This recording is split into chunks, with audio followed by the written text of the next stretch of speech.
Astro वार्ता में आप सभी का स्वागत है। आज हम वक्त के पर्दे को हटाकर भविष्य में झांकने वाले हैं। एक ऐसे साल में जो कुंभ राशि के जातकों की जिंदगी में एक बहुत बड़ा, एक निर्णायक मोड़ लेकर आएगा। देखिए, ये कोई मामूली भविष्यवाणी नहीं है। इससे आप एक ब्रह्मांडीय परीक्षा का पूरा रोड मैप समझिए। और हम बात कर रहे हैं साल 2026 की।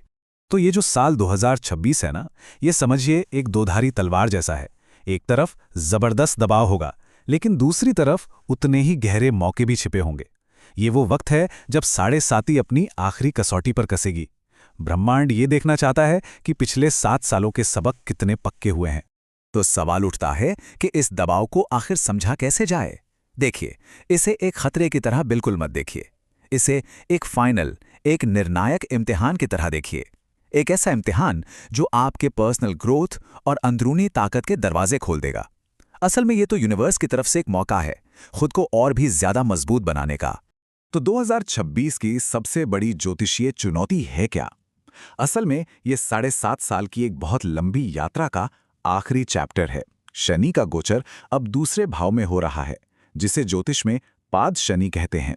और इसका सीधा सा मतलब ये है कि कर्म के जो आखिरी सबक है ना, उनका सेंटर पॉइंट होंगे पैसा, आपकी बोली यानी वाणी और आपका परिवार।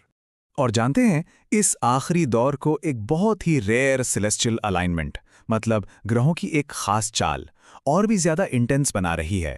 ज्योतिषी इसे कहते हैं तिहरा दबाव या ट्रिपल वैमी।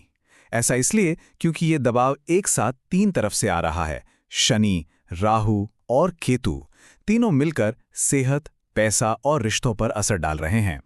हाँ, ये दबाव बहुत बड़ा है, इसमें कोई शक नहीं। लेकिन घबराने की बात नहीं है, क्योंकि ब्रह्मांड इन चुनौतियों से लड़ने के लिए एक बहुत ही पावरफुल, एक दिव्य हथियार भी दे रहा है। जून से लेकर अक्टूबर तक बृहस्पति का जो उच्च गोचर होगा ना, वो एक सुरक्षा कवच की तरह काम करेगा।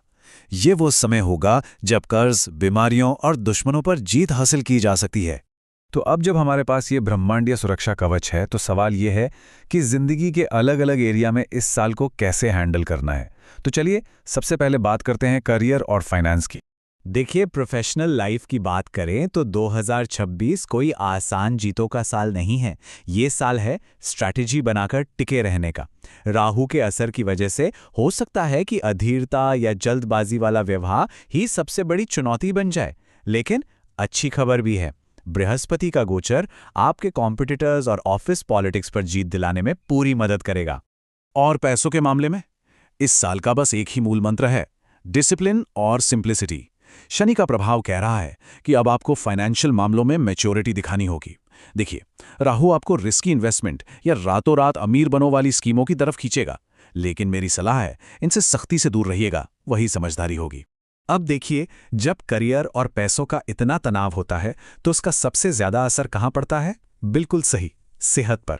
और 2026 में हेल्थ को अपनी टॉप प्रायोरिटी बनाना ही होगा। ग्रहों का जो कॉम्बिनेशन बन रहा है ना, वो सेहत को नंबर 1 पर ले आता है, क्योंकि ये दिमाग और शरीर दोनों पर असर डाल रहा है।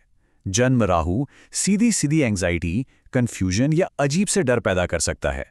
वहीं दूसरी तरफ शनि दांतों और गले से जुड़ी दिक्कतों की तरफ इशारा कर रहा है। और यहीं पर बृहस्पति का वो दिव्य कवच सबसे ज्यादा काम आता है। ये समझिए कि हीलिंग के लिए, यानी इलाज के लिए, एक खास विंडो ऑफ अपॉर्चुनिटी खुल रही है। जून से अक्टूबर के बीच का जो टाइम है, वो किसी भी हेल्थ प्रॉब्लम का सही डॉक्टर और सही इलाज ढूंढने के लिए गोल्डन पीरियड है। 2026 का ये जो दबाव है, ये पर्सनल रिश्तों को भी एक अग्नि परीक्षा से गुजारेगा। ये समय है अपने रिश्तों को फिर से देखने का, उनको परखने का, ये जानने का कि कौन से रिश्ते असल में मजबूत हैं और कौन से सिर्फ नाम के हैं। इस साल रिश्ते एक प्रेशर कुकर जैसे लग सकते हैं, जहां अलग अलग तरफ से प्रेशर आ रहा है। राहु की वजह से इंसान थोड़ा सेल्फ सेंटर्ड हो सकता है। शनि परिवार की जिम्मेदारियों का बोझ बढ़ा सकता है। और केतु वो शादी और पार्टनरशिप में एक इमोशनल दूरी, एक खालीपन ला सकता है। लेकिन साल का अंत इन्हीं रिश्तों में एक गहरी हीलिंग और बेहतर समझ का दौर लेकर आएगा।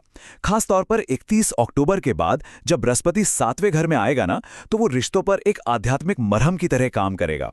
इससे रिश्तों में समझदारी और मैच्योरिटी दोनों बढ़ेगी।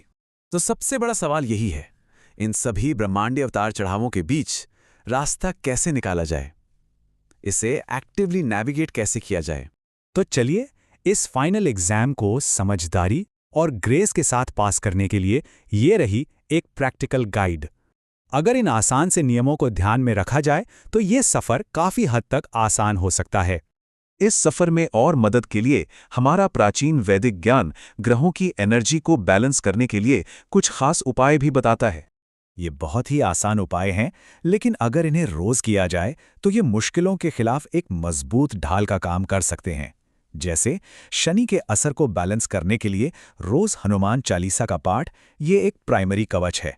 राहु के लिए दुर्गा माँ की पूजा और केतु के लिए गणेश जी की आराधना, ये बहुत मददगार साबित होंगे।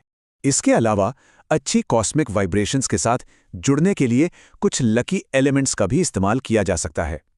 स्काई ब्लू या इलेक्ट्रिक ब्लू कलर, 4 और 8 नंबर और शनिवार और शुक्रवार का दिन, ये खास तौर पर फायदेमंद रह सकते हैं। और हाँ, एक ज़रूरी बात, नीलम जैसा कोई भी रत्न पहनने से पहले किसी अच्छे ज्योतिषी की सलाह लेना बहुत बहुत ज़रूरी है। और आखिर में बस ये याद रखना सबसे ज़रूरी है कि ये जो मुश्किलों भरा लेकिन बदलाव लाने वाला साल है, इसका असली मकसद क्या है। साल 2026 आपको तोड़ने के लिए नहीं आ रहा, बल्कि तराशने के लिए आ रहा है, ताकि एक ज़्यादा मजबूत, ज़्यादा मैच्योर और खुद को बेहतर समझने वाला इंसान निखर कर सामने आए। एस्ट्रो वार्ता पर हमारे साथ इस पूरे विश्लेषण में बने रहने के लिए आपका बहुत बहुत धन्यवाद। वैदिक ज्योतिष की ऐसी ही गहरी और सटीक जानकारी के लिए हमारे चैनल को सब्सक्राइब करना ना भूलें, ताकि ज्ञान की ये यात्रा यूं ही चलती रहे। शुक्रिया।